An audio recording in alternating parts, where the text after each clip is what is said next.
Good morning. My name is Luke, and what I'm going to be doing in this video is sharing my story. Now, the two questions that are really on my heart with this are, who am I, and what am I doing with this YouTube channel? And I hope to answer that throughout the video. So, hope you guys enjoy. This story, like any story, starts at the beginning.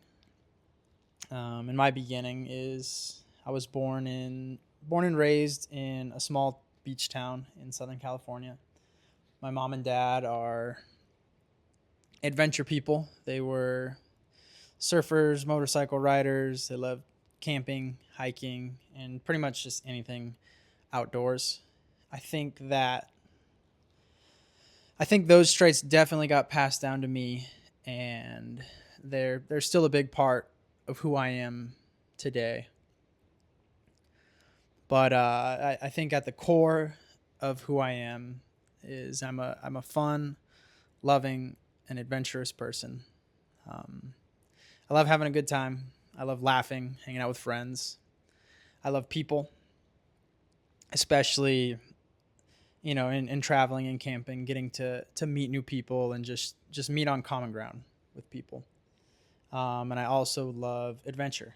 Um, I love just the thrill and the excitement of trying and learning how to do new things. As I got older, I really started to I took a special liking to surfing, and really, as I got old enough to go out and spend my weekends and time away from school on my own, that was what I focused in on. Um, and by my freshman year of high school, I was pretty much obsessed with surfing, uh, and that carried on until about my senior year. All my time that I had off, I would spend surfing, and the time where I had to be in a desk or at work, I spent thinking about surfing, whether it was surf sessions I had in the past or trips I was going to go on in the future. But it was surfing had my focus pretty well, and like I said, that didn't change until my senior year of high school. But in my senior year of high school is when I started hanging out with this girl named Dani. Um, I met Dani. She's my wife now. I met Dani in freshman year, and we were friends, but nothing crazy really came out of it. I liked her, and when COVID hit our sophomore year of high school, she went back to homeschool, and I stayed enrolled at the high school we were going to, just with online. But anyways, when the time came to go back to in-person school, I came back. She didn't, but we stayed in touch. Um, and anyways, through our back and forth over the phone, one day I decided to ask her if I could borrow her dad's bike chain tool. And I did need the tool, but I would be lying if I told you that I wasn't aware that Dani was also a pretty girl who I liked. And to be honest, my dad had the exact tool that I needed. So I kind of just wanted an excuse to see her and talk to her. But anyways, she came over. I got the tool. And while she was there, we struck up a conversation. And I really enjoyed it. I realized that I liked her and wanted to be her friend. So I came up with another plan. I don't know how much longer later, but I asked her if she knew how to sew because I had a hole in my pants. And anyways, I went over to her house and she helped me um, fill in a hole that I had in my pants, and we got to hang out a second time. After our sewing date, that wasn't a date, Um, I had an idea that I liked her, and I thought that she liked me. So I decided to ask her to actually be my friend. Not ask her to be my friend, but I started asking her to hang out without uh, stupid excuses. And we started hanging out. We would do stuff like walk the walk her dog or walk my dog, which that's her dog now, our dog Lola. um, Lola, get out of the way. Sit. This is Lola, who's the dog we walked. But anyways, we became friends. We started hanging out on non-ridiculous terms, and we got to know each other pretty well over that summer, and we learned that we really liked each other. I asked Dani to be my girlfriend on April 25th of, I think it was 2022, but the agreement had some terms. At the end of that summer, we were graduating high school, and Dani was going to go to college in Virginia, and I was going to go on a surf trip in my truck and camper to Panama for who knows how long. And so the agreement was that, like, I liked her, she liked me. Yes, we want to be boyfriend and girlfriend, but end of the summer comes around, and that's it. She's going to Virginia, and I'm going to Mexico. But like I said, that was in April. So throughout the summer, our relationship grew a lot. Probably the highlight of the summer for the two of us was we took a 3-day trip from San Diego up to northern LA and back, just camping, surfing, hiking. And it was a great time. One thing I'll say about Dani that's still true to this day is I was always kind of a dirt boy, a little bit messy and rough around the edges. And if I'm being honest, I always thought girls were just kind of a liability to my adventure. That's how I saw them. Like, I couldn't do as cool or fun of things if a girl was around because I kind of had to baby them. But what I really loved about Dani and still love about Dani is that wasn't the case. She was pretty tough. And aside from that, really no matter what we did together, we just had a great time. Yeah. We found ways to have fun no matter what we were doing. But summer came and summer went, and I think it was sometime in September that she went to leave for college. And so we went to the beach, and we knew this was our last time being together before she left. And I knew the agreement, but I just couldn't do it. For some reason, I just didn't break up with her. We decided that we would do long distance. So she went to Virginia, and I went to Mexico, but we stayed together. So it was in September that Dani left for Virginia to go to college, and I'm not her, so I'm not going to tell her side of the story.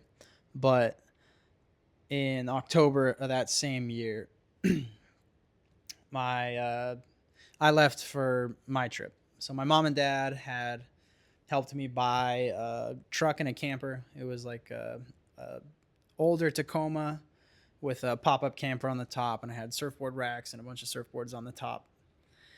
And my plan going into the trip was to make it all the way from San Diego to Panama and back driving. Panama is the furthest you can get to by land in the Americas.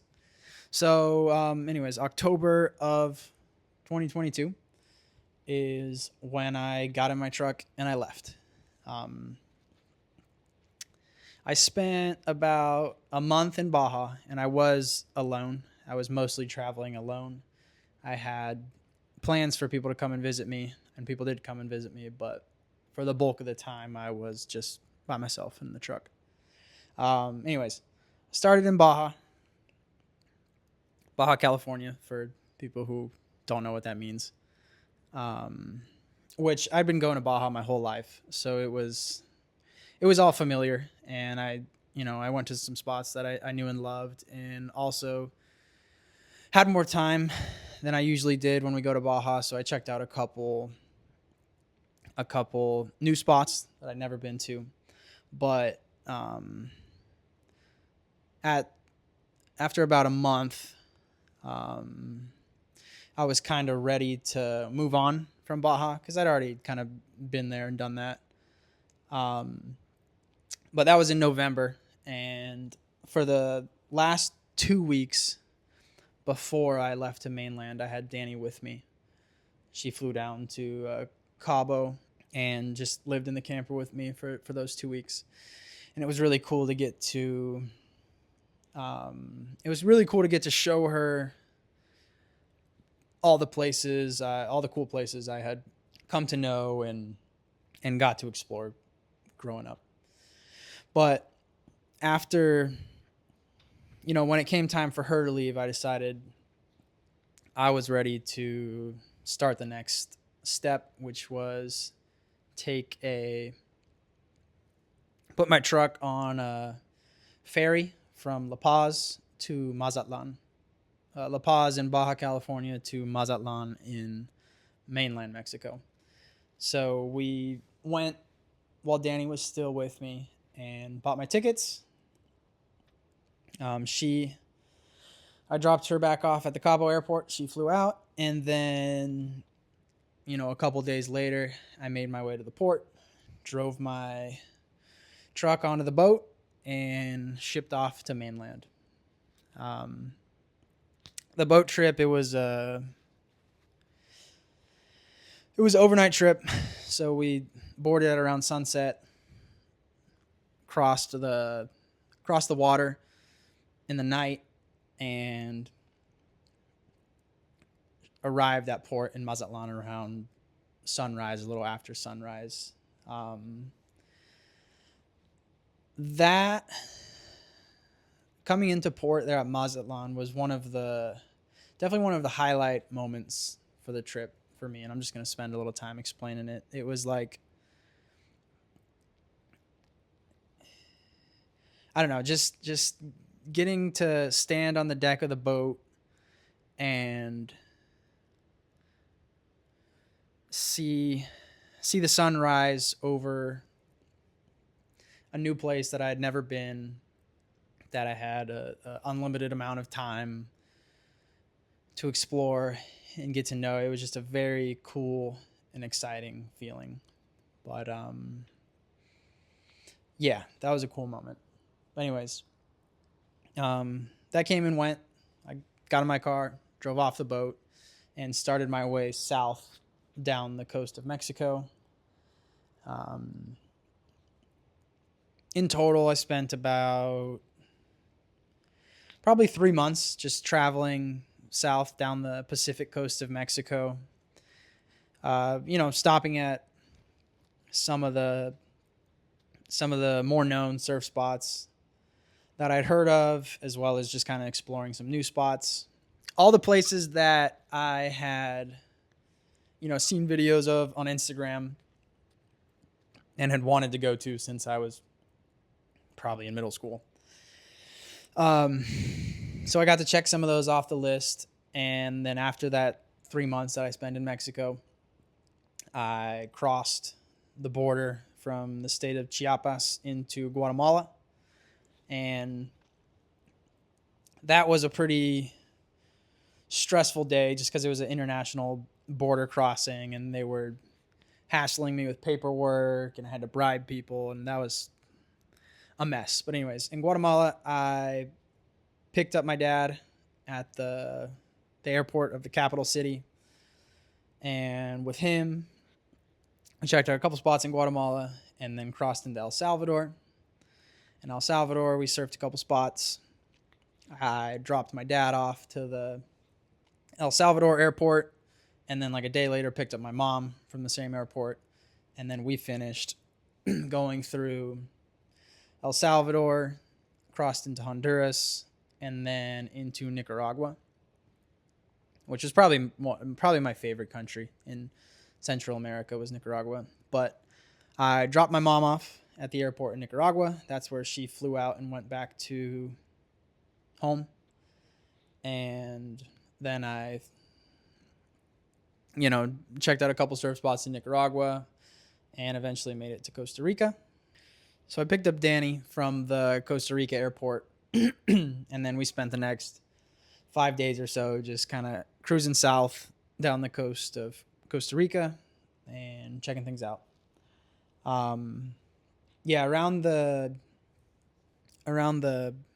middle of her trip, like 1 week in, we ended up making it to the southern border of Costa Rica.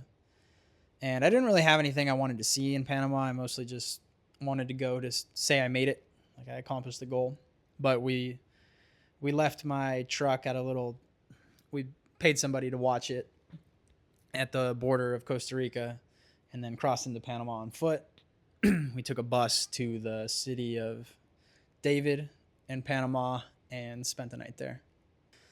The next section of the trip was Panama. And Panama was a pretty important part of the trip for me because it marked me basically achieving what I had set out to do from the beginning. And one thing I'll say about this trip is, I'd only thought about the good things I wanted to do, and I wasn't really expecting some of the harder parts. And I'm not trying to make it sound worse than it was. I was, on a 9-month surf trip, but there were a lot of things that I'd never experienced before that I had to kind of face and walk through. Like, the challenge of being in a foreign country where I was in a new town, new city every day, and I didn't know anyone. I didn't know my way around the place. I didn't know safe places to stay. I spent a lot of nights kind of worried or stressed about where I was sleeping, if I was going to be safe or not. Stuff like, bartering and having to bribe and getting taken advantage of with my money. And there was just a lot of hard things that I didn't really account for. But anyways, going into Panama, I think I had the mindset like here we are, we've made it. Now all these hard things, the challenges that I've had to go through are going to be, it's going to be worth it once I make it. I think I was kind of expecting this top of the mountain moment, or like someone was going to be waiting there for me with a trophy. But what I experienced and what I felt upon getting to Panama, it wasn't that. That night, me and Dani went to we stayed at a little hotel, and we went to a fair.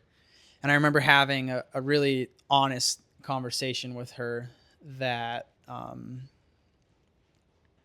was kind of let down by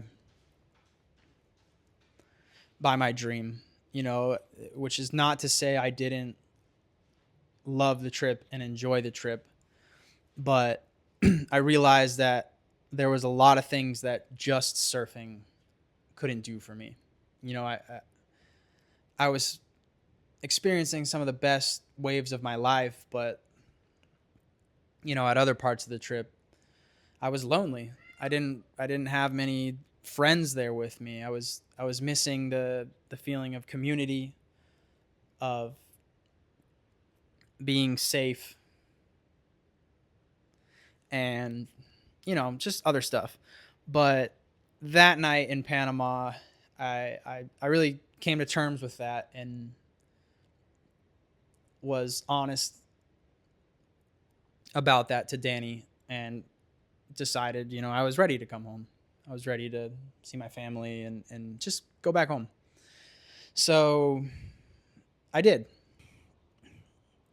Yeah, we spent that night in Panama and then took the bus back to the border of Costa Rica the next day. And me and Dani still had about a week left before she flew back, and we enjoyed the rest of her time there. Costa Rica was really cool.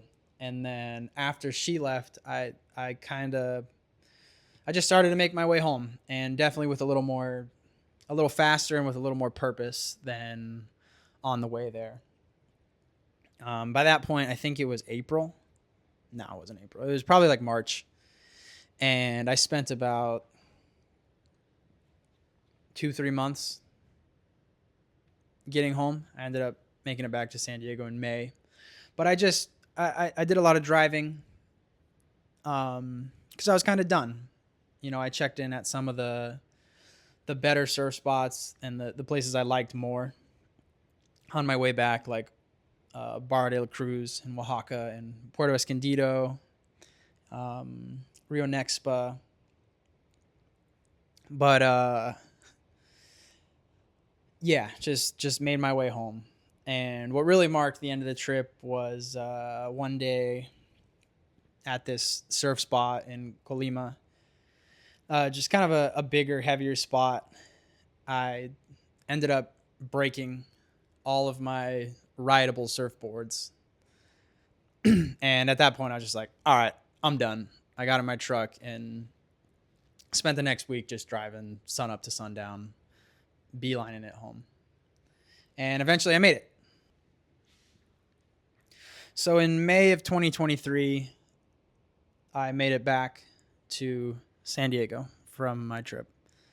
And it was really, for me, a breath of fresh air. It was nice to be home, somewhere familiar, with my friends, with my family. And then also, Dani had decided college wasn't for her. So she came back, and I got to be with her. I think it was that summer that me and Dani converted the shed in my mom's backyard into a little living space, and we moved in there. And we pretty much just spent the summer working. She was a server at a restaurant, and I was a lifeguard. That was a job I already had previously, but I was a lifeguard at a beach near where we lived. Highlight of that summer was probably a Baja trip we took with a friend. It was just, it was me, Dani, and a friend. It was a good time. We got some good waves and it's good fishing. But at the end of that summer, really the both of us started to just get kind of hungry for something different or some adventure again. Really, I think we just kind of got bored of being at home because we'd been there our whole lives. So in my trip in Mexico, I'd met a couple people from Europe, a couple French guys, Spanish guy, and a Welsh guy. And through talking with them, I found out about like the whole van camping scene in Europe, where a lot of people go down to the south of France, Spain, and Portugal and just kind of live in their vans surf camping in the fall and winter. And yeah, that just kind of planted a seed in my brain. And I decided that's what, obviously, talking with Dani, is we decided that's what we wanted to, that's the next thing we wanted to do. So we kind of planned that all out. And then in September of that year, 2023, is when we ended up pulling the trigger and leaving from San Diego to Europe. So the way Europe happened was Dani and I, her brother, and her cousin, we all flew from home to Germany, where Dani and her brother had an uncle who lived there. So we all flew from home to Germany, stayed with their uncle for 2 weeks. And in those 2 weeks, we kind of just explored his hometown, some other cool places in Germany. And we also went into the Czech Republic. For me, the highlight of that section of the trip was one day in Prague, which is in the Czech Republic. It's just a big city, and we were kind of out exploring the city. I don't love really touristy stuff. I get bored of that quick. And I had the bright idea to rent these Lime scooters because towards the middle of the day, we found out we were like way far away from the hotel we were staying at, and I didn't want to walk back. So we decided to rent these Lime scooters, and the way home was through like super steep, big park in the middle of the city, and it was like extreme downhill mountain biking on Lime scooters, and it was honestly pretty scary. It was like dirt, super steep dirt single track, but we had such a good time riding the scooters through that, and we all made it back safe. But that's what stands out to me, at least for that section of the trip. But after those 2 weeks in Germany, they left back home, and then Dani and I bought a van through Dani's uncle and started our surf camping part of the trip. So we drove from Germany to the south of France. In the south of France, I bought a couple surfboards for myself, which was funny because neither of us speak French. And just, we had the next 2.5 months to just camp along beaches, check out surf spots, and be in Europe.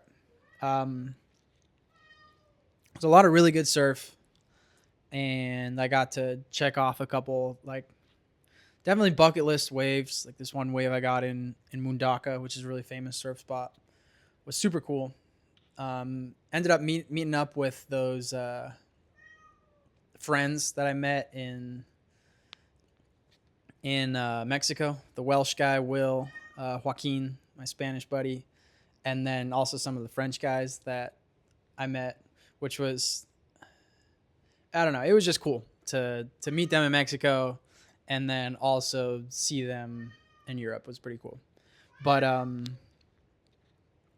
anyways, after France, we went down into Spain, and Spain was cool, a lot of good waves, but towards the middle portion we were in Spain, it got super rainy, and for like probably 3 weeks straight, it just rained every day, which was hard for us living in a van. We couldn't really go outside too much, or we'd just get soaked, and we didn't have any way to dry off in the van. So that was definitely a challenge.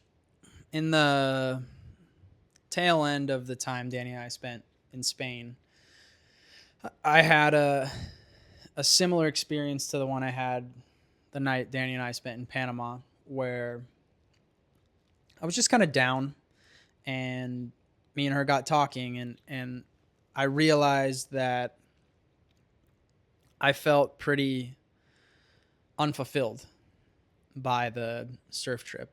Like all the things that I was trying to get and wanting out of life, I wasn't really getting from this surf trip. And I explained that to Dani, and to be honest, I was pretty down and pretty hurt because we put a lot of planning and effort and really hope into this trip for it to not be what I was looking for.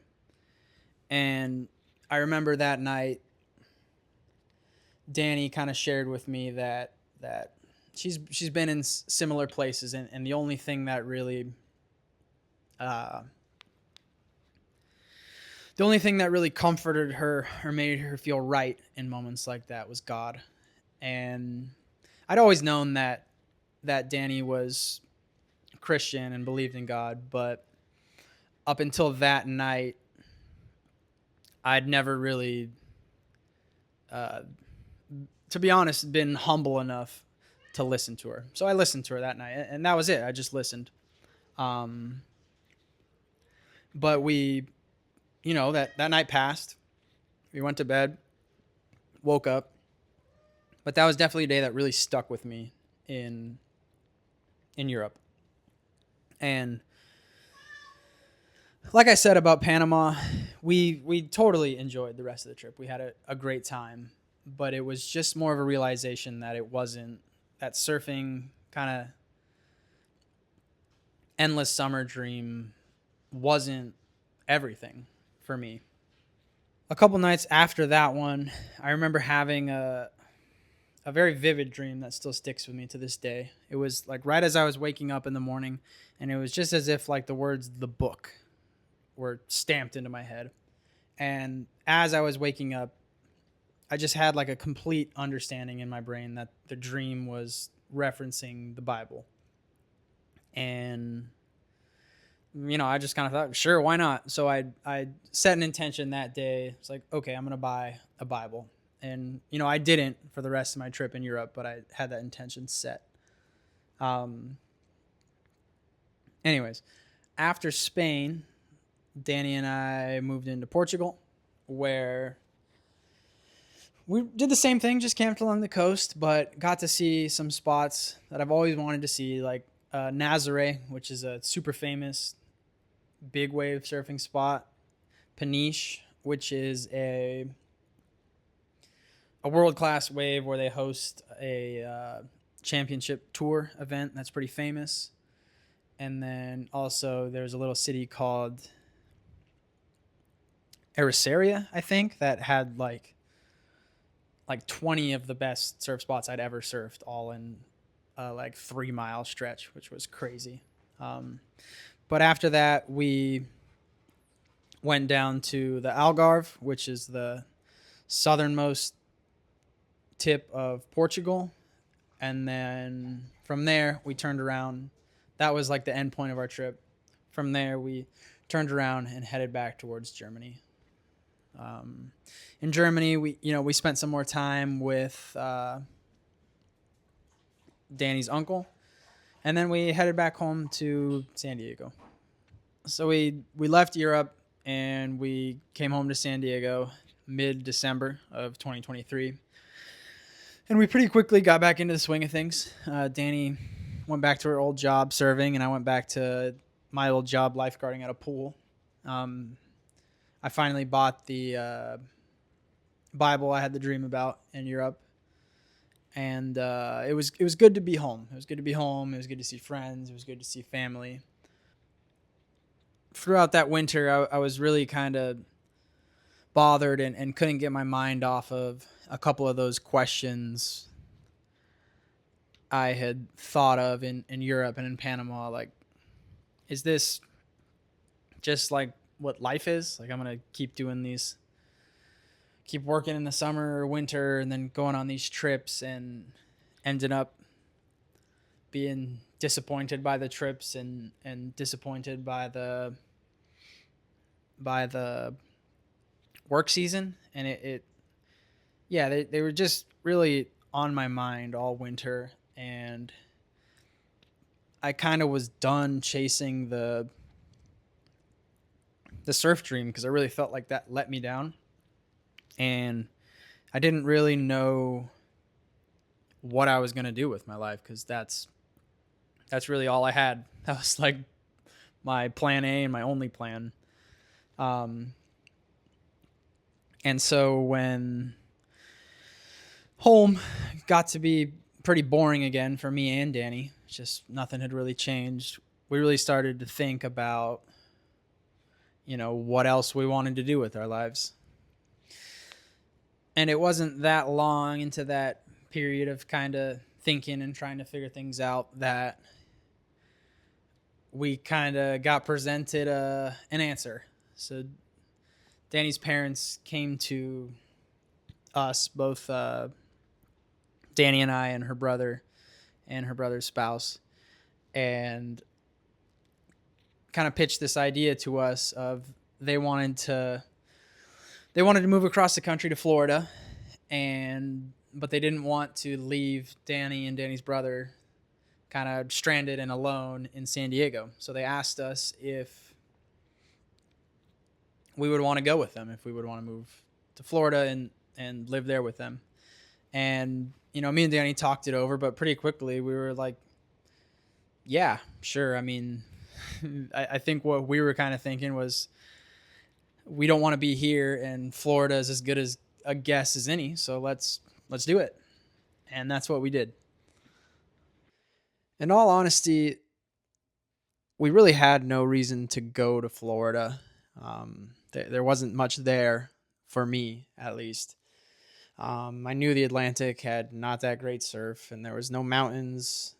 We didn't know anybody there, and it was really just any ticket out of our hometown where we felt stuck is why we why we went. And so we did. We loaded up Dani's car, Dani's parents' truck and trailer with their 3 dogs and our 1 dog, and we drove for probably a week and a half, because it took a long time with the dogs, across the country. And while we were driving, they were working on buying a house, so we would have somewhere to land. But after that week went by, we landed here in West Palm Beach, Florida. We moved into the back cottage of the property that they were going to buy. It was a little 1-bedroom cottage with the 4 of us and the 4 dogs, and stayed there for about 2 weeks while the real estate transaction finished. But we made it. And so arriving in Florida definitely marked kind of a new chapter for Dani and I.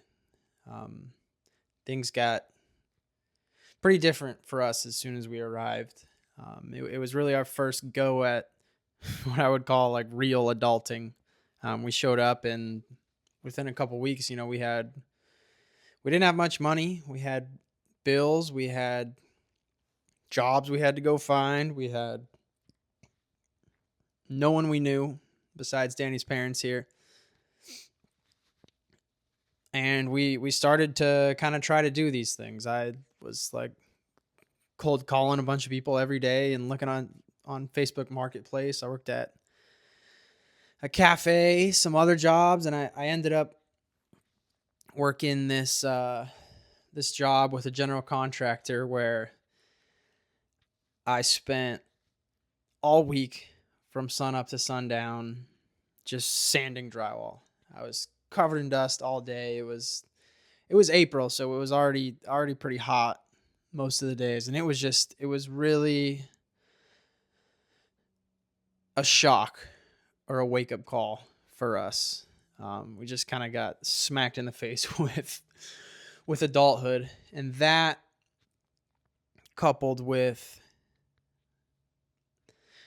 not knowing the area, not having spots or surfing to go and relax or de-stress, that it really felt like this weight started to get really heavy on Dani and I. But I can only speak for myself, so me especially.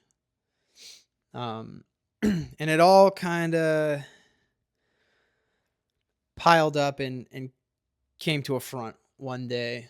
I was still working that job for the contractor, sanding drywall, and I remember coming home exhausted, and right when a couple minutes after I got home, Dani's dad came in from the main house into the cottage where Dani and I were staying, and he let us know that Dani and I were being sued for a car crash that her and I had gotten in like 2 years before that.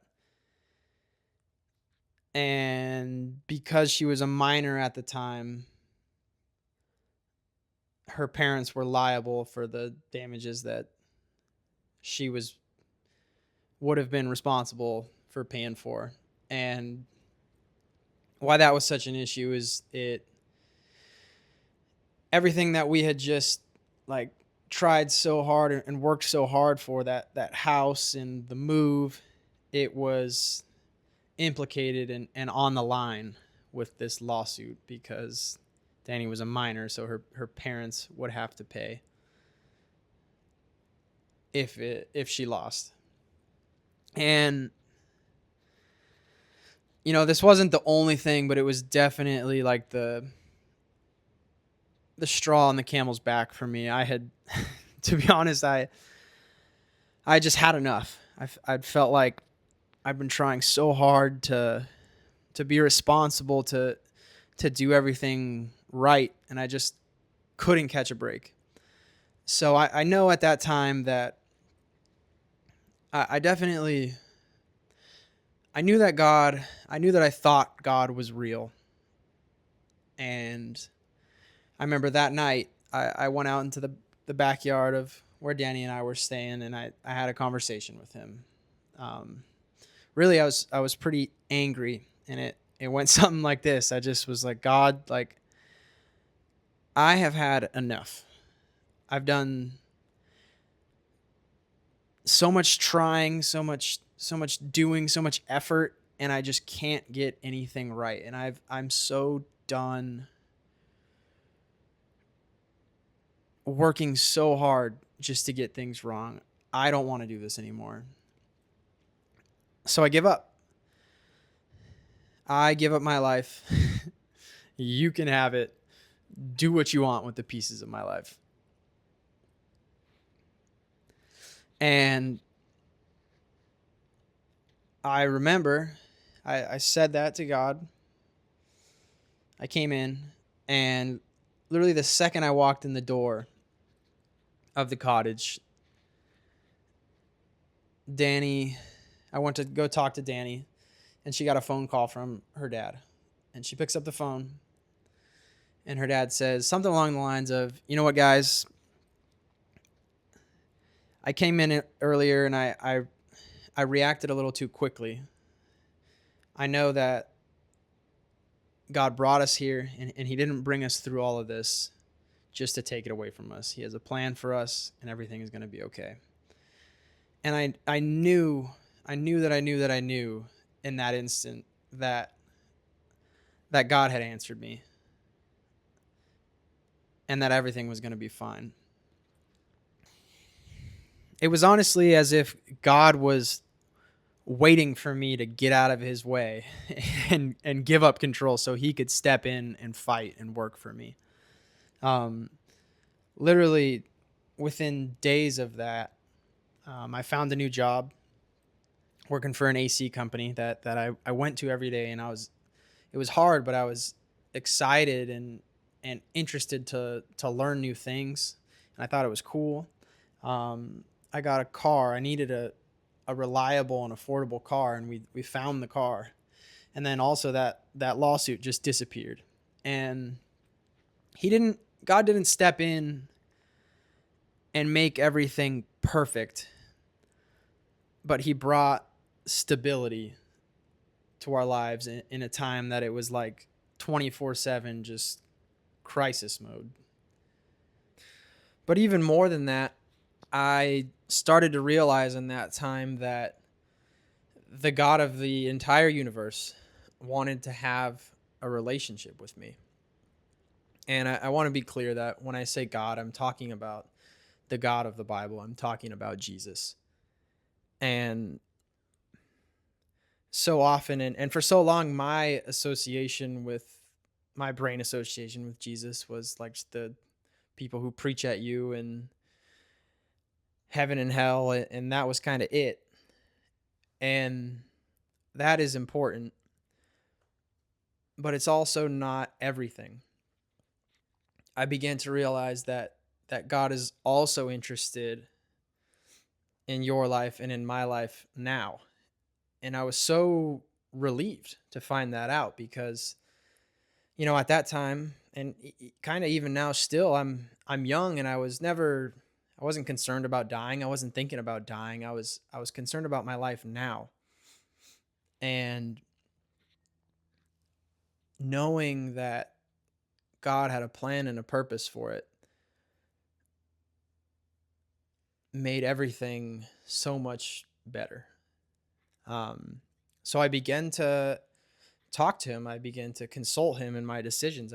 Began to include him in the small things of my life. And the craziest thing about that is that he would talk to me about them. I would hear back. And that's how we started to do life with God.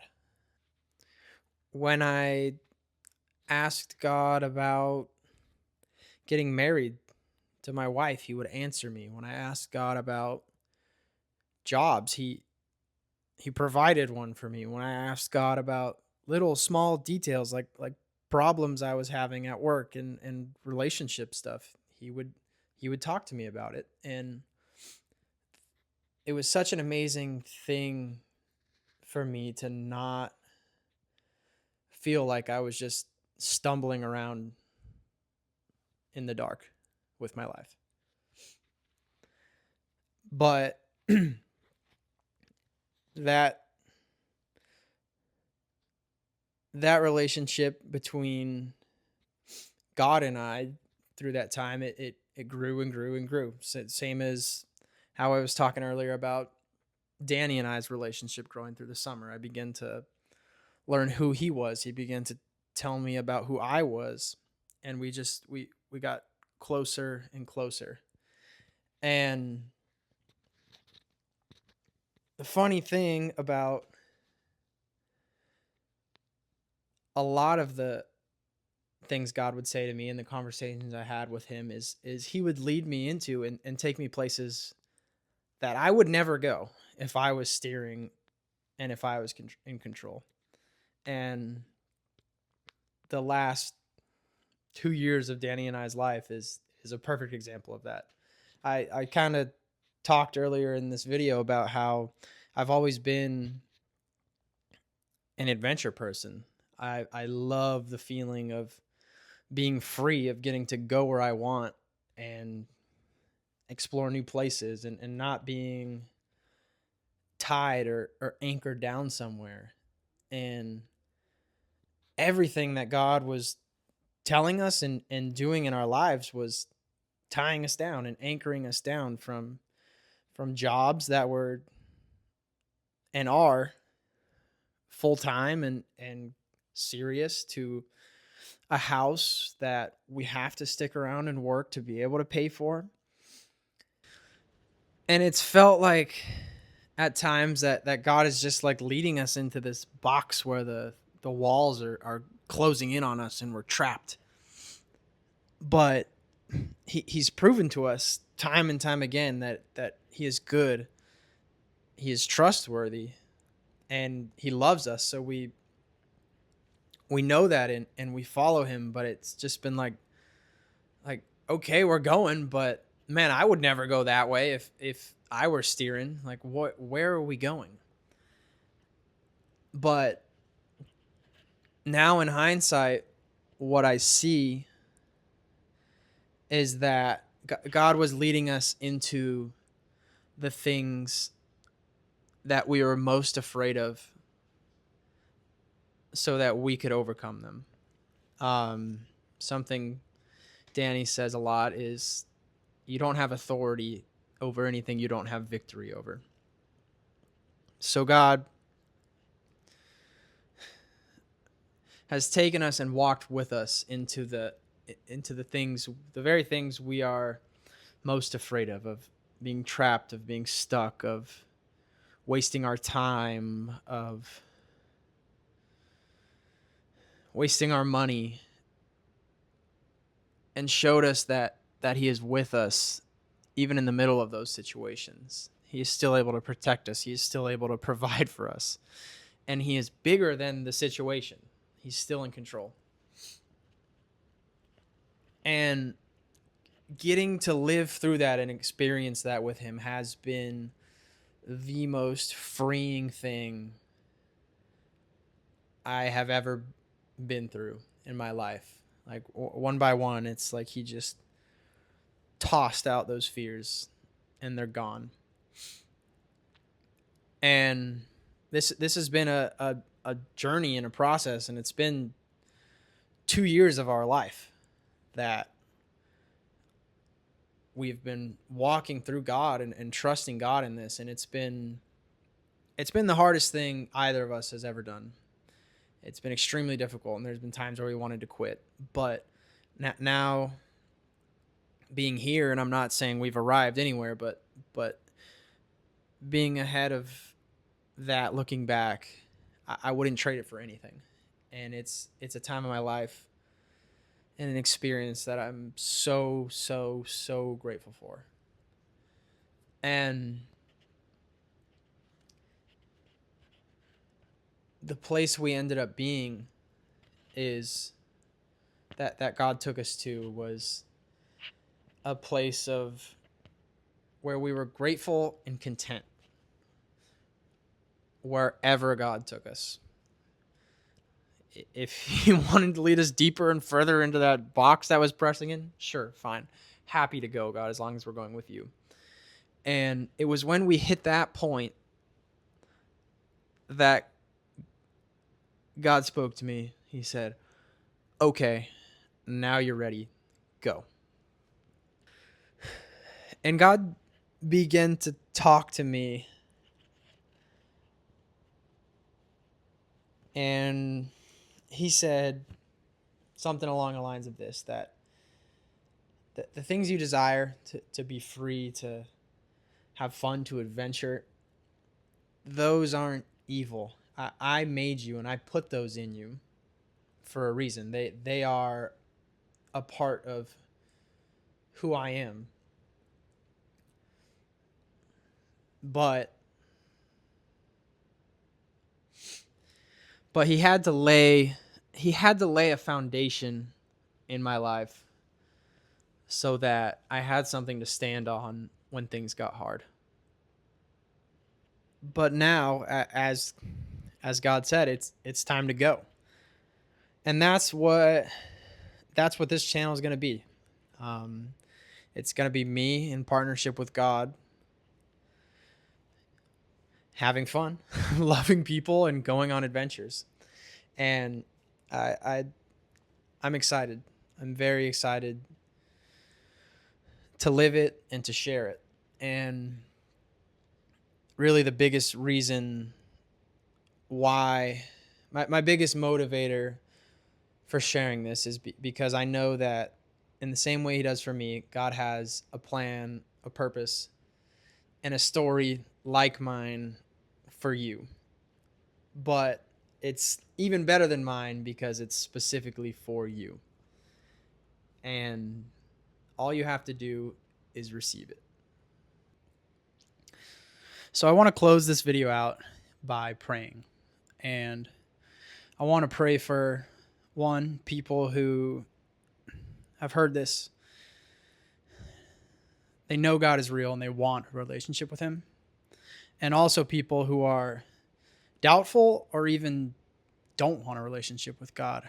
I would challenge you to try this out. If for no other reason than to prove it wrong, try this out. Because if you are wrong, this is a big and weighty decision to have not done your due diligence or even tried to find out the truth on. So I would challenge you today to come at this with an open mind and try this out. And this is what I'd say. Jesus, I've heard about you, and I want to know the truth. If what the Bible says about you is true, if you are who you say you are, I want to know the truth. So I pray and I ask that you would reveal yourself to me, that you would speak to me and talk to me in a way that I would clearly understand that you are talking to me. In Jesus' name, amen.